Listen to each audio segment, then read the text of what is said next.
Hello, everyone. Welcome to the Psi Upsilon presentation by Dr. Carol Huston. We'll be getting started in just a couple of minutes.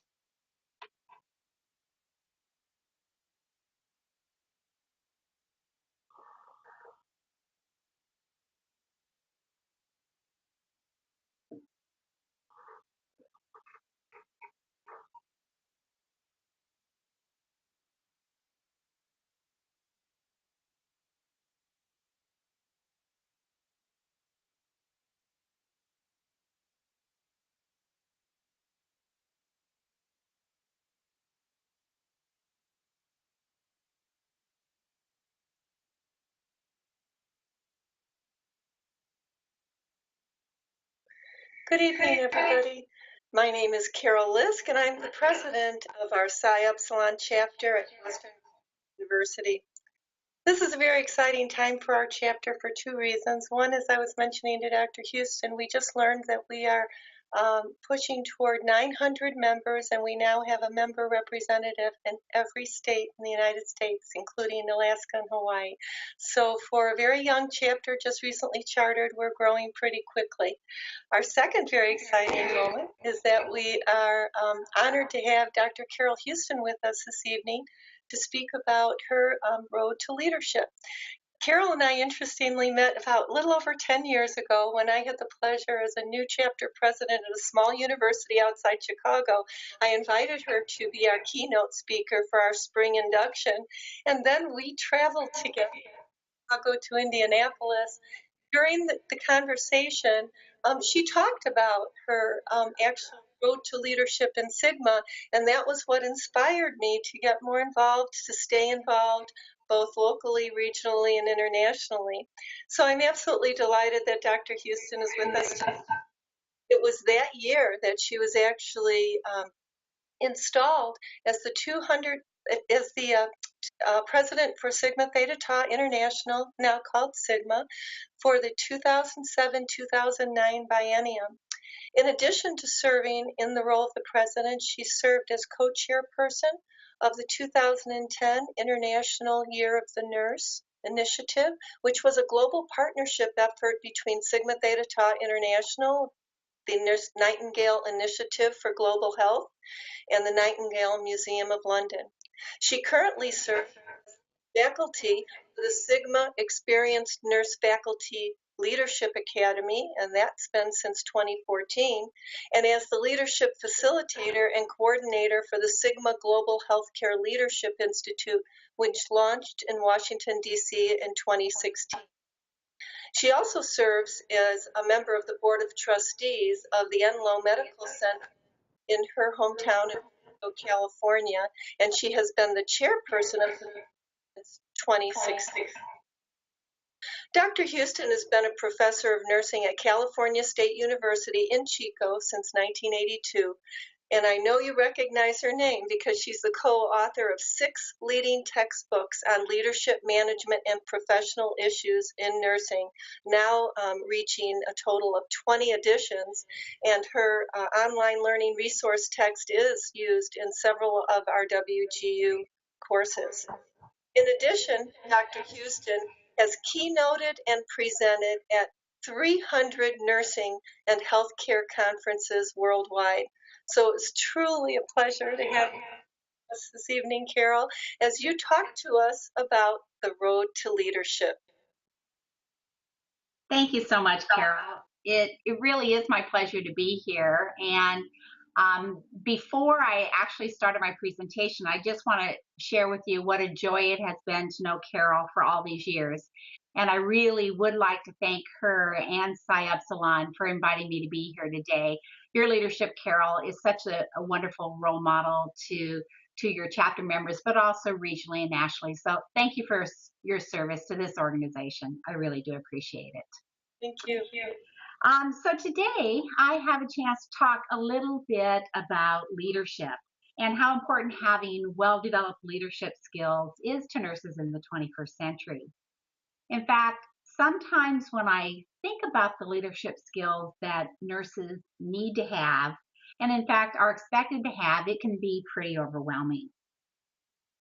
Unfortunately, as I have traveled the globe the last 2 decades, the one constant that I have heard from nurses is that many of them feel that their leadership skills are inadequately developed for the roles that they already hold.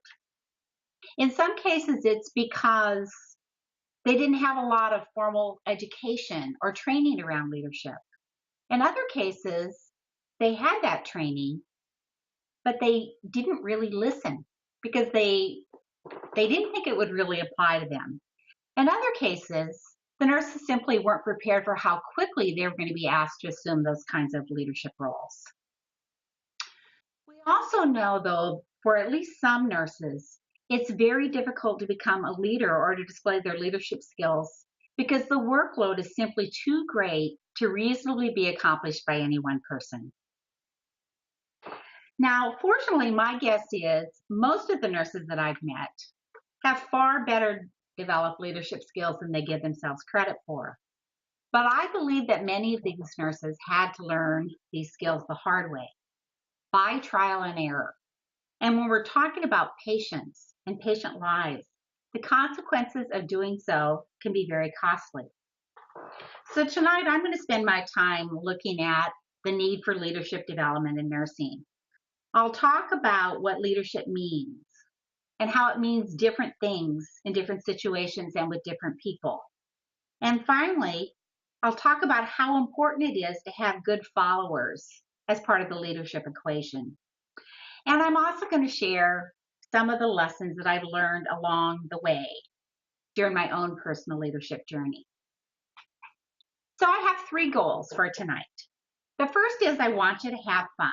I have purposely picked out some humbling stories from my own leadership journey to share with you, as well as some lighthearted graphics on my slides. So you are supposed to laugh and enjoy this presentation. Secondly, I hope that all of you will take what I have to say and reflect just a little bit on your own personal leadership strengths and weaknesses. And finally, I hope you leave this webinar with several new goals for your own leadership development. So I'm a teacher. I have to start with the definition. When I talk about leadership, there are so many different definitions out there. But in essence, those are the individuals who are out front, who are moving forward, who are taking the risk. They're trying to challenge the status quo to make things better. And it's not the same as management.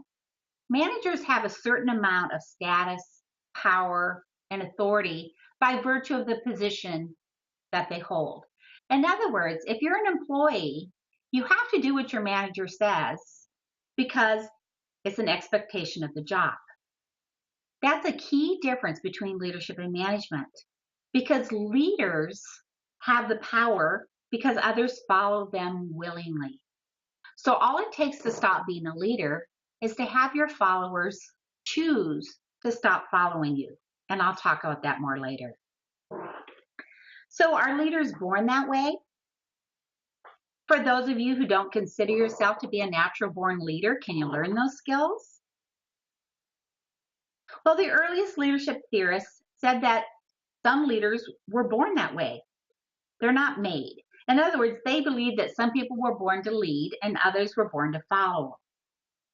But most contemporary leadership theorists argue that one can choose to be either a leader or a follower.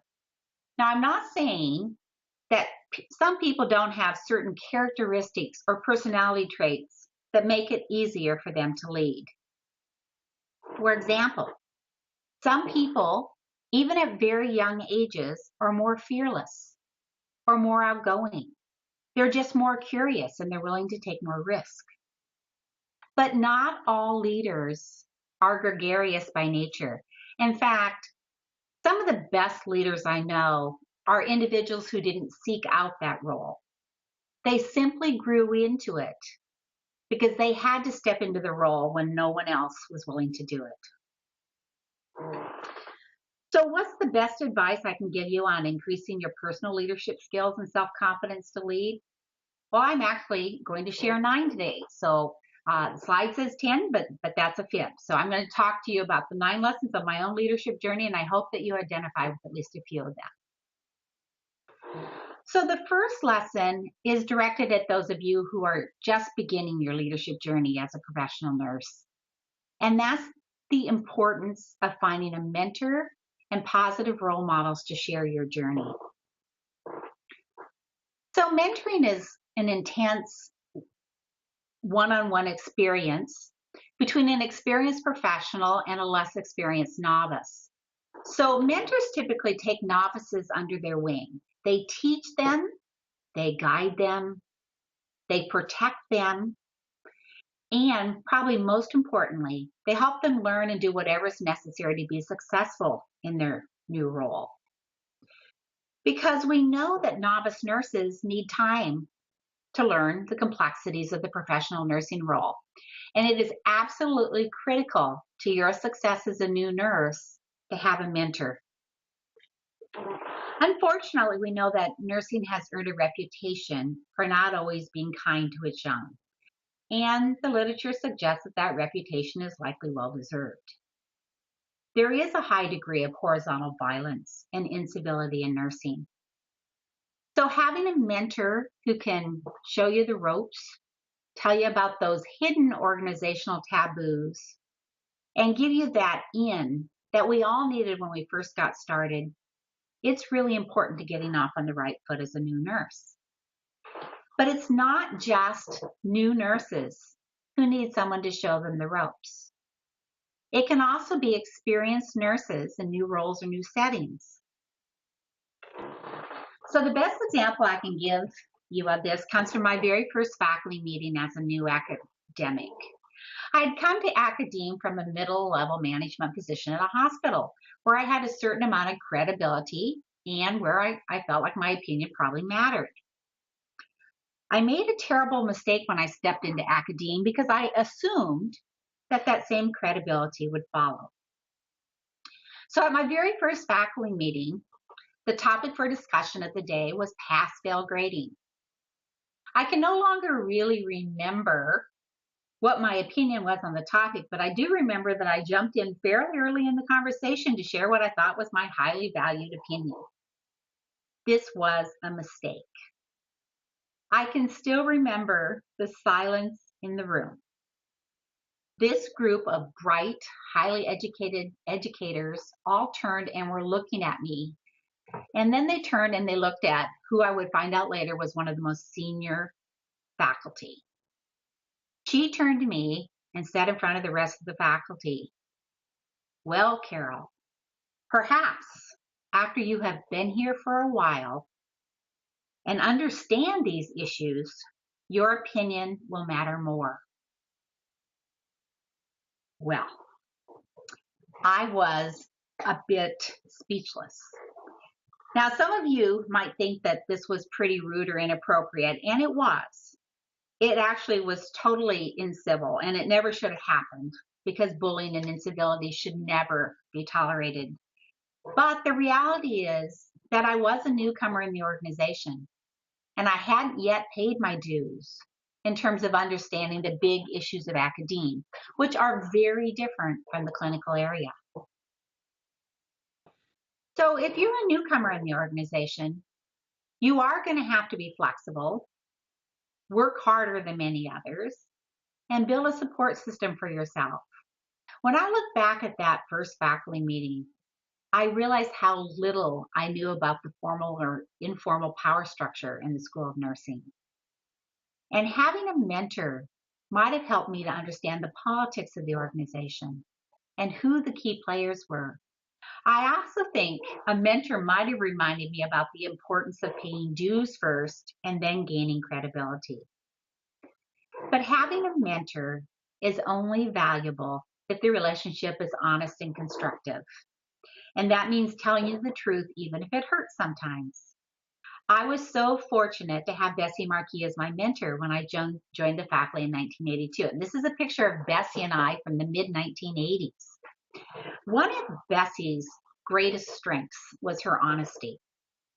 It wasn't always easy to hear what she had to say. But in the end, it always made me a better person and a stronger leader. Remember too, that self-image or self-perception is not always accurate. A mentor has to be able to tell you how others perceive you, even when it's different from how you perceive yourself. Then it's up to you to decide if that's the image you want to have or whether or not you want to try to change that image. You also have to find a mentor who's willing to be your cheerleader. In other words, you want to find someone who's willing to help you stretch and do more than you might have thought possible yourself. I'm not talking about somebody who sets you up for failure and gives you some impossible goals to achieve. But I do think having somebody push you and think bigger than you is a real gift. The importance of this in a mentor is something I'm not sure that I really appreciated for many years.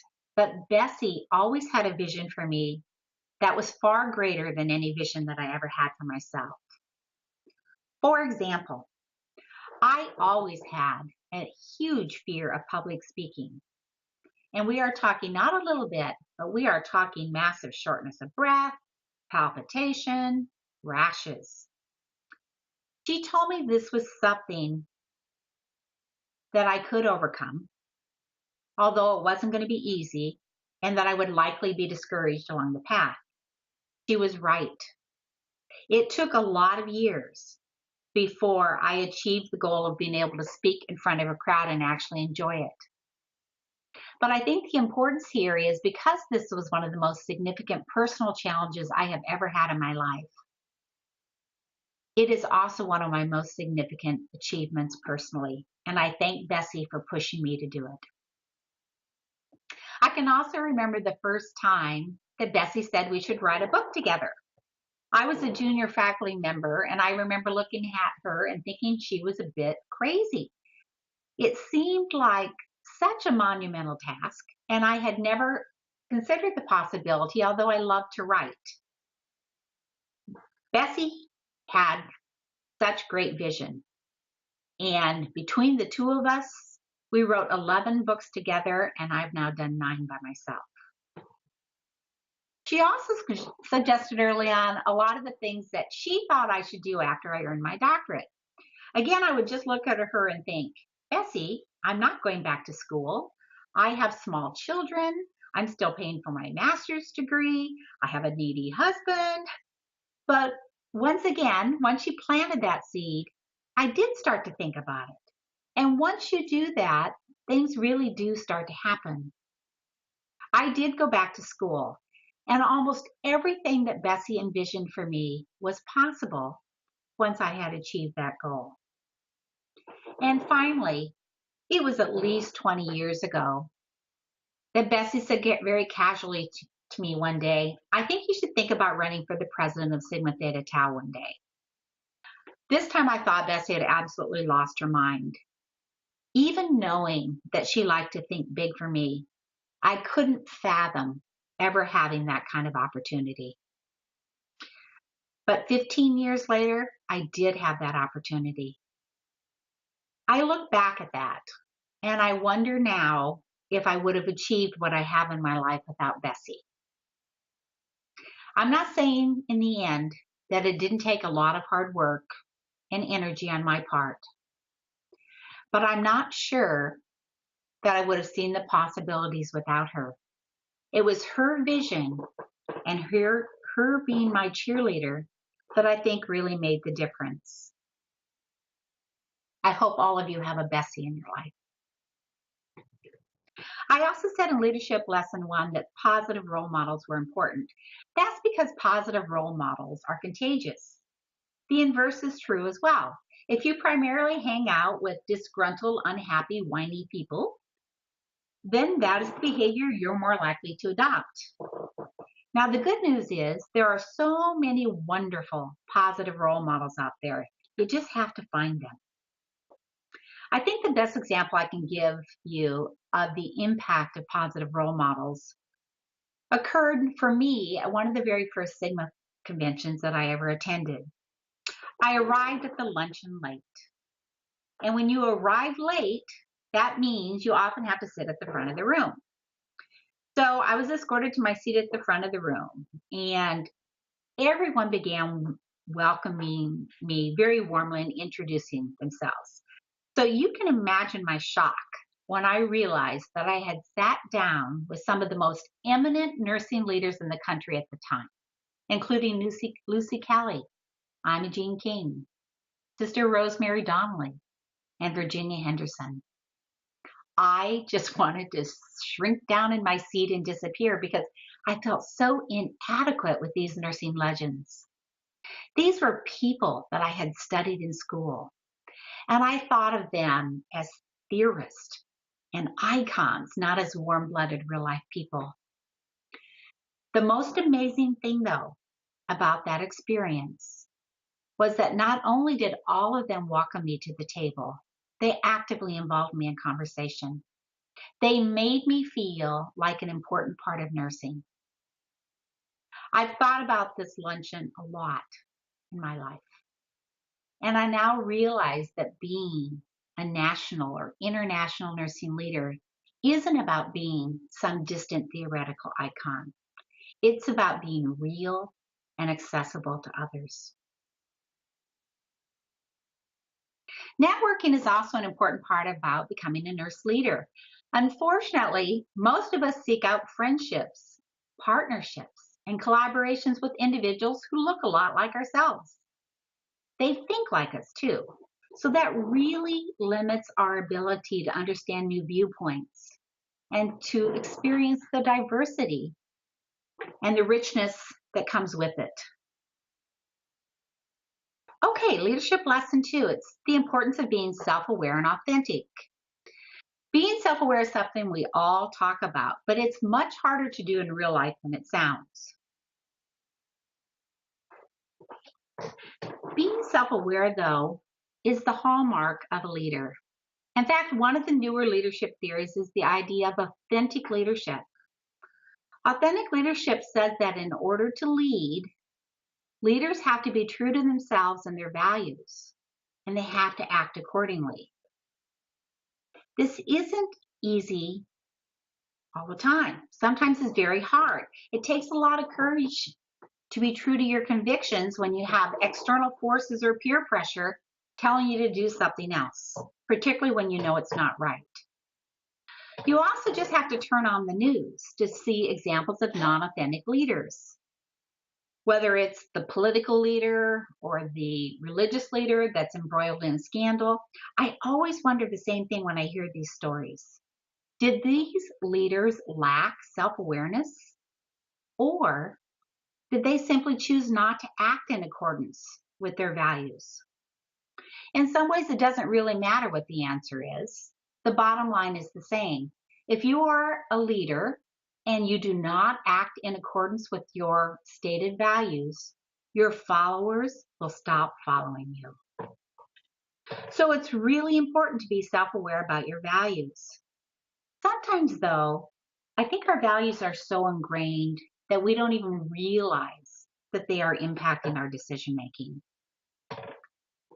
Sometimes, too, if we're not value self-aware, we don't even know what our desired end goal is. And then even though we achieve it, we don't celebrate it because we didn't know what we were looking for in the first place. The third leadership lesson I want to share with you today is to lighten up a little. Enjoy life just a little bit more, and don't always take life quite so seriously. In other words, be able to laugh at yourself and leave your ego at home in a jar.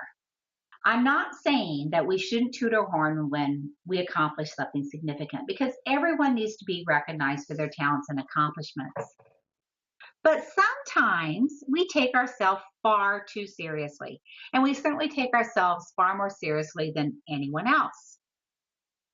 That ability to laugh at yourself and to not take yourself quite so seriously is really an important leadership skill, because we are all human and we all make mistakes. And being embarrassed by some of the silly things that we do is a universal experience. And you have to remember that for the most part, our mistakes are recoverable. I didn't say they didn't hurt, but most are recoverable. And by the way, this is a trick photo. No dogs were harmed in the making of this photo. But that takes me back to another time where I did something that was really hard to put behind me because I made a mistake. It's probably been 10 years ago now, where I was asked to do a presentation on nursing's public image as part of a research conference that was being put on by my own chapter. At the last minute the night before, I put in this slide, or at least I thought this was the slide that I was including. Little did I know that on the slide, in a very small font, were several very profane words coming out of the Chihuahua's mouth. Now, the font was too small to be read from my small computer screen at home.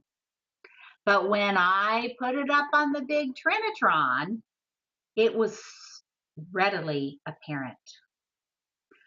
I truly can say that I have probably never been more embarrassed in my entire professional life. And I did gain a lot of insight about checking and double checking every presentation before I give it. But I do think that the most valuable leadership lesson that I learned from this experience was that it's okay to be fallible, that followers will forgive you, and that the secret really is just to acknowledge your mistakes and then move on. In other words, make peace with your past so that it cannot continue to screw up your present. Another part of giving up some ego is likely realizing that we never have as much control over things as we would like to think that we do. In fact, I often have to step back and remind myself that control is only an illusion. In addition, we often focus on the problems in our own lives, and we assume that everyone else has things easier for them. Try hard not to compare your life to others. You really have no idea what their journey is all about. Because the reality is life is full of challenges for everyone. And if we all had the opportunity to throw our problems in a pile and we looked at everyone else's, we'd likely want to grab our own back. So appreciate the good times and just hang in there when times are tough. And finally, it's okay to let your pretenses down once in a while and be human. The reality is, anytime we seek perfection in one role, it's going to be at the expense of another role. And that search for perfection can be absolutely exhausting. So give yourself permission to be less than perfect. We are all our own worst critics. I know that I have given up so many opportunities to do something fun or new or worthwhile because I worried about how I looked, what I had to wear, or what others might think. It just makes me disappointed in myself now. Leadership lesson 4, be visionary, take risk, and ask for permission only when you really need to. We know that taking risk is an important part of decision making, but it's difficult. Although we all have a little bit different risk-taking quotient. Many people can cope with risk, although it can be a bit scary. But some of you are really risk averse. And then some of you just love being out on the edge and taking risk. And the reality is that taking risk is a big part of leadership. But there are risk, and then there are risk. The risk itself shouldn't be the thrill. It should be the possible positive outcomes associated with taking the risk that makes it worthwhile. Because risk-taking that's more likely than not to result in personal or professional harm is not wise. But not taking any risk is worse than taking too many, because conformity is the opposite of leadership, because nobody's willing to be out front and take on the risk of leading. That's probably why thought leadership has emerged as another one of the newest leadership theories in the 21st century. A thought leader is a person who's recognized among his or her peers for innovative ideas, and who has the confidence to step forth and try to promote those ideas. So to be a thought leader, you have to avoid groupthink. I think sometimes we get so caught up in the day-to-day struggles of just trying to get our work done that we forget to ask whether there might be a better way of doing things. And just because we've done something one way since time began doesn't mean it's the best way to do things or the only way to do things. So we always need to make sure that we're open to trying new things in new ways. And finally, leadership lesson 4 leads to asking for permission only when really necessary. That's because there are so many wonderful programs and initiatives out there that never would have started if someone had asked for permission. But moving ahead without permission does carry personal risk. But the most important thing to remember is do not ask for permission if no is not an option. Let me repeat that because it's so important. Do not ask for permission if no is not an option. Leadership lesson 5 is about personal power, and it's a lesson that I share with my students all the time. It talks about having gas in the tank and money in the bank. If you can do that, keep gas in the tank and money in the bank, it reduces the likelihood that anyone in your life will be able to take advantage of you. In other words, gas in the tank and money in the bank makes you maneuverable. In fact, I often share another story with my students to bring this point home. Within a few years after graduation, I was a pretty new staff nurse working in a critical care unit at a hospital. And like most new grads, I just couldn't wait to buy my first car, to buy my first house, and to actually start to bring home a paycheck to buy what I wanted or considered to be the nicest things in life. So within a very few years, my husband and I were sporting a mortgage, a car payment, and a lifestyle that really spent almost every penny that we were making. He went back to school. I was the primary breadwinner, and I shared all these exciting events in my life with my employer.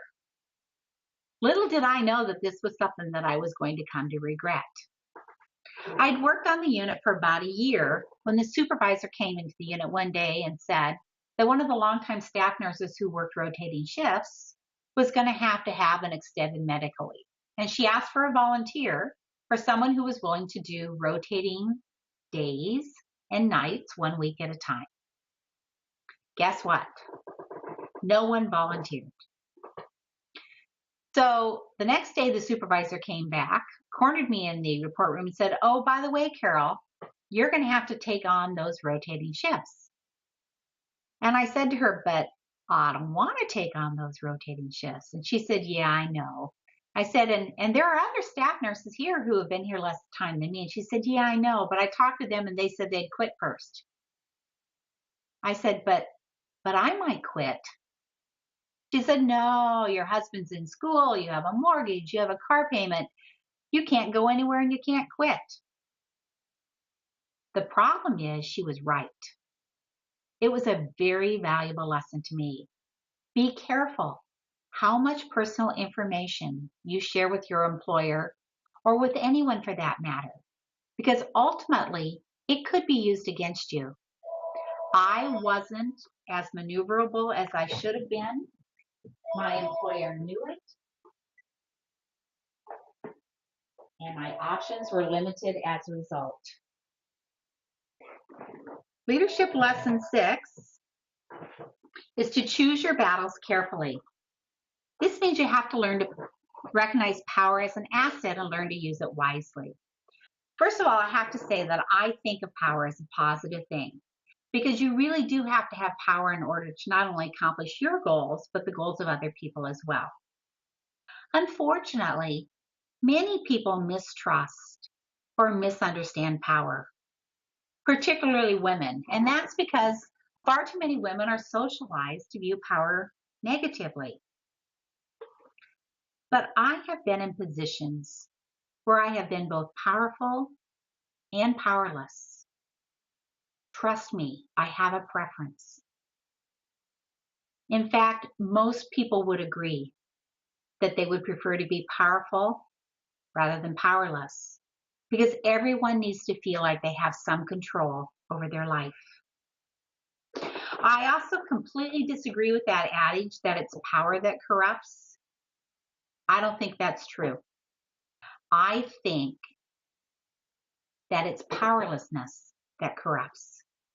Because when you don't have power and you want power, you tend to be rules-minded, dictatorial, and bossy. In contrast, if you have power and you know it, you don't have to have those visible signs of power. You just know. So power in and of itself is neither good or bad. It's how it's used and for what purpose that determines whether it's a good thing or not. The negative face of power is winning at all costs, regardless of who gets hurt in the process. Remember that when you win at someone else's expense, that they almost always try to get even. So the reality is that while you might have some brief satisfaction about winning, the ultimate cost may not be worth it. Another thing that you should remember when you think about power is that sometimes we spend a lot of time trying to make obnoxious people happy. These people will never be happy. So if they have no power and their greatest joy in life is making others miserable, then just stop giving that individual the power to make your life miserable. Not everyone will like you as a leader. Accept those that do and then move on. Now, I will acknowledge that sometimes this is really hard to do. I'm sure we can all think of a situation or two in our lives where some really obnoxious person got to us and was able to bring us down to their level. The problem in competing with these individuals is that they are likely much better at bullying than you because they've had a lot more practice. And when you try to compete with a bully, you're probably going to lose. So that takes me back to another memorable life lesson that I had to learn the hard way. I was a staff nurse in that same ICU working those rotating shifts. And we had a very nasty vascular surgeon who I'll call Dr. X. He had a quick temper, a history of bullying nurses, and he also had a policy that if any of his post-op patients had a temperature of 37.4 or higher, that our first course of action was to NT section those patients. Now, this was pretty traumatic to patients. So most of the nurses actually tried to do some pretty basic cooling measures first. But on this particular day, I left a report and I went in to see one of his patients who was recovering pretty uneventfully from a femoral artery bypass. When I went to rouse him, he was under about 5 blankets, and when I checked his temperature, it was 37.4. So I said to the patient, I'm just going to pull a few of these blankets off you, have you wake up a minute, and we'll recheck your temperature here in just a couple minutes. Now, just then I turned around, and who was there, face to face? Dr. X. He moved just inches from my face and began screaming at the top of his voice. Carol, does this man look like a lizard to you? Now, I was more than just a little confused. I was also embarrassed because every nurse and patient in the unit had stopped and were watching this interaction. So I did what all nursing instructors teach their nursing students to do. I said, look like a lizard? That just enraged him further. He started yelling at me that this man was not a cold-blooded animal who would adapt his temperature to that of his surroundings. Now, normally I'm a collaborative person, and I certainly try to be respectful. But that particular day, I just got mad. I was embarrassed. So I did the worst possible thing to do with a bully. I tried to compete with him. So in response to his comment about this man not being a cold-blooded animal who would adjust his temperature to that of his surroundings, I said, so then tell me, Dr. X, why does a cooling blanket work? And I said it in just about that tone. Well, as you can imagine, he just exploded. He was so angry, he was trembling. He marched out of the unit, down to the director of nurses, and demanded that I be fired.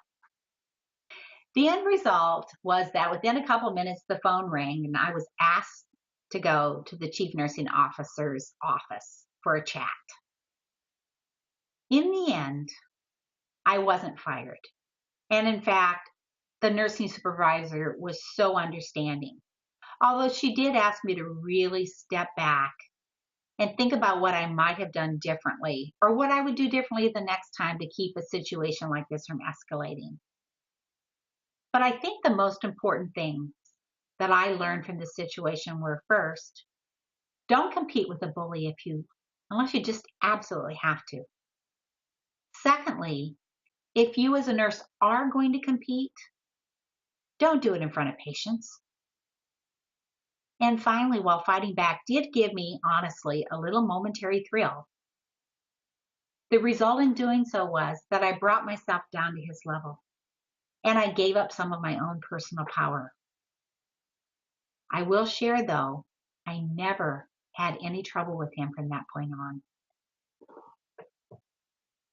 Seventh leadership lesson is that communication is vital. And I know we have all heard this so many times that we really do take it for granted. But having good communication skills is truly an underrated leadership skill. And it's more than just writing and speaking articulately. It's also about listening. That's another thing we talk about a lot, but it's much harder to do in real life. And this is especially true when we think something's obvious, even when it's not. So we have to be careful how we communicate. Some things are just too important to communicate by letter or email because we're not giving the person that we're communicating with the chance to validate that they heard what we said. So the leader has to be really sensitive about who they're communicating with, what the message is, and how it should be communicated. And the really smart leader will keep lines of communication open with their followers and repeat important messages multiple times in multiple formats until they're sure the message has been heard and interpreted correctly. And I'm going to give you a minute to read that text for why men shouldn't take messages.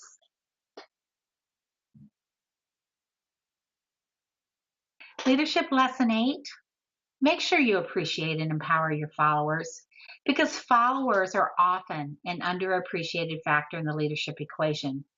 Because good followers, they make leadership look easy. Just remember that all it takes to be a leader or to stop being a leader is to have your followers stop following you. So you as a leader can't be the only person who determines the priorities for action.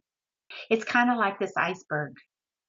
We see that iceberg above the water, but what we don't see is that mass underneath the surface.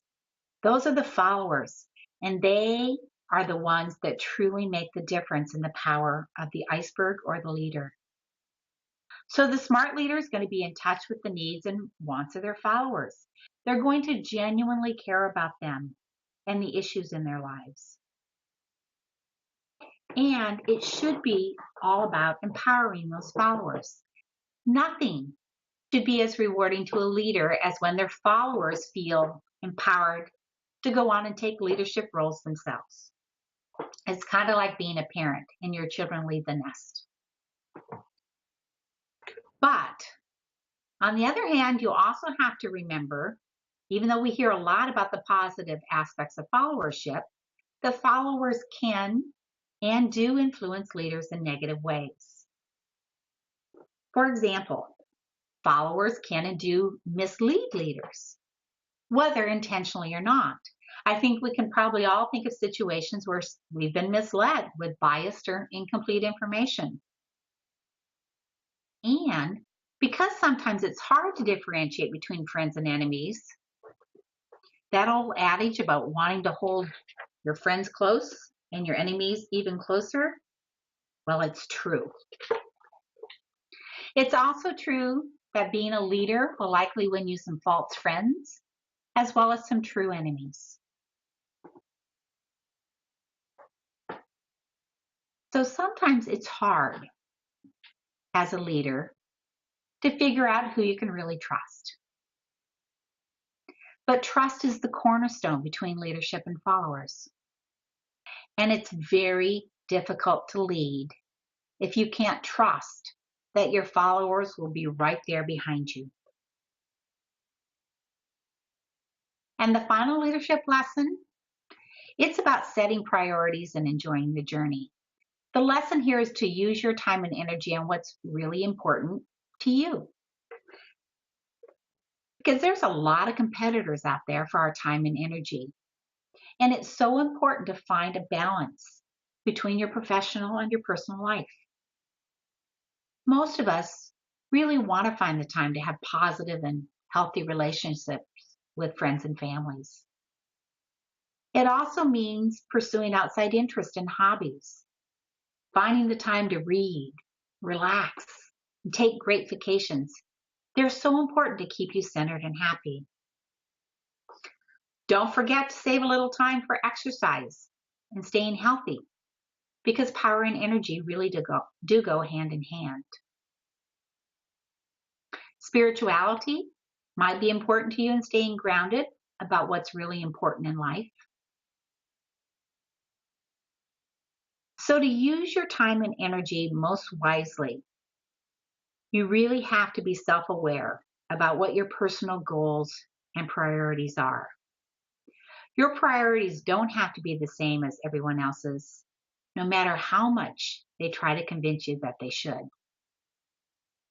And as I think we all know, especially as I get older, I come to realize that time is likely my most precious resource, and it's going by more quickly every single day. And some of the tools that we've introduced into our lives to make them easier and to save us time, they're actually now at the root of how we waste time. And while social networking gives us lots of new opportunities to connect with long-lost friends, it can be a huge time waster. Not everyone in the world needs to know what you're doing every minute of the day. Remember, too, that other people in your life are going to try to make their priorities your priorities. Don't let that happen. And finally, and I always feel guilty and think of my mother when I say this because she wouldn't like to hear me say it, but not everything worth doing is worth doing well. Sometimes we seek a level of perfection in a task that's unimportant or that isn't really necessary. And we do that so we can avoid doing what really does need to be done. And this final lesson talked about enjoying the journey. We really should eat more hot fudge sundaes, have more picnics, take more walks in the park. We also need to slow down a little bit sometimes and just enjoy the journey. I think we probably all feel a little bit like this dog sometimes. I think it's about feeling like you're in control of your own priorities. Having new opportunities for learning and growing is a part of what makes my journey worthwhile to me. But the road to leadership that each and every one of you may choose to pursue may be very different. In fact, I think that's the greatest thing about being both a nurse and a leader. We don't have to think alike, look alike, or want the same things. But what we do share as leaders is the potential to positively influence others and the life journeys that they're on. I think we often discount the impact that we can have on other people's lives. It's so powerful. So I'm not saying you're not going to encounter challenges on your leadership journey, but you really likely already have the leadership skills that you need to take on these challenges. You just have to have the confidence that the world is your oyster and that almost everything you want to achieve will be yours. Be confident in who you are as a leader and what you have to share with others. Embrace the role. Take on these new 21st century nursing challenges and make a difference in your profession. And finally, remember these 9 leadership lessons that I talked about today on my own road to leadership. I think we have some time now for some questions, and I would also love to have any of you share any of your own leadership experiences or leadership journey lessons from your own journey. Well, Janine, first of all, I would like to thank Janine for moderating this evening, and we can unmute anybody who would like to share their stories. Any questions?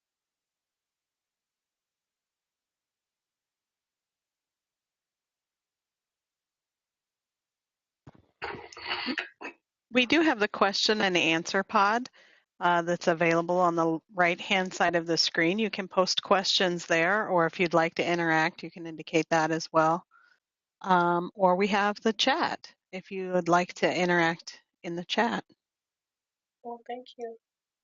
You know, Carol, I remember at the last conference when you and Pat were speaking about leadership, and the mentoring piece, I think, is often brought up.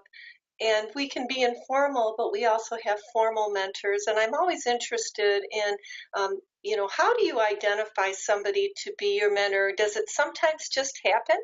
Or should we be more intentional in seeking somebody out? The answer is both. Both options work. In true mentoring, the mentor actually seeks out the mentee and offers them guidance and support. But I think there's some really wonderful mentor-mentee relationships that developed because a mentee or a novice saw a positive role model, saw someone they really wanted to emulate, or that, you know, recognized behaviors, knowledge, attitudes that they were displaying that they really felt that there was a need to learn from. So I think it's perfectly appropriate, whether you're a brand new nurse or an experienced nurse, that if you have new skills you want to learn, or you're starting a new role, or you see somebody that just does something that you wish you could do better, that it's perfectly appropriate to approach them and ask them for their help. I think very few people would turn you down. Great advice. Do we have any other questions? I know many of the attendees this evening are in academia, although we have other attendees that are members of the chapter. So do you have any questions about working in a virtual environment and how these leadership principles might apply? Well, there doesn't seem to be any, but I do want to know if they laughed at my slides. I did. I'm glad my audio was turned off. I was having fun. And sadly, the one that caught my attention was the one about the amount of time in the pie chart looking for things we could that we misplaced. Well, I did want to remind everybody that we will be posting the recording, and if you have any questions that you'd like us to share with Carol following the presentation this evening or any time thereafter, I'd be more than happy to forward your thoughts and questions on to her. And Carol, I did want to mention to you that it's very hard in the virtual setting to fully extend our appreciation to you, and it's hard to hug you through the laptop, but I did want to let you know that on behalf of the chapter and our appreciation for you doing this presentation, the chapter is going to be making a $250 donation to the Sigma Foundation in your name. Thank you, So, Carol. That's wonderful. I can't think of a gift that would be more meaningful. oh, thank you. You're very welcome. And we just really treasure your time. And it looks like we may actually have a question. Cool. Both of them were very appreciative of the presentation. Everybody's saying thank you so much. They enjoyed the presentation and found it to be very inspirational. So again, if anybody has any questions after the presentation, please feel free to post it on the website, and we will keep you posted if we hear anything, and I'll be glad to share their thoughts with you. Thanks again, Carol, for inviting me to be here today. I appreciate it. You're welcome. Thank you. Thank you so very much. Bye-bye. Bye, everybody. Good night.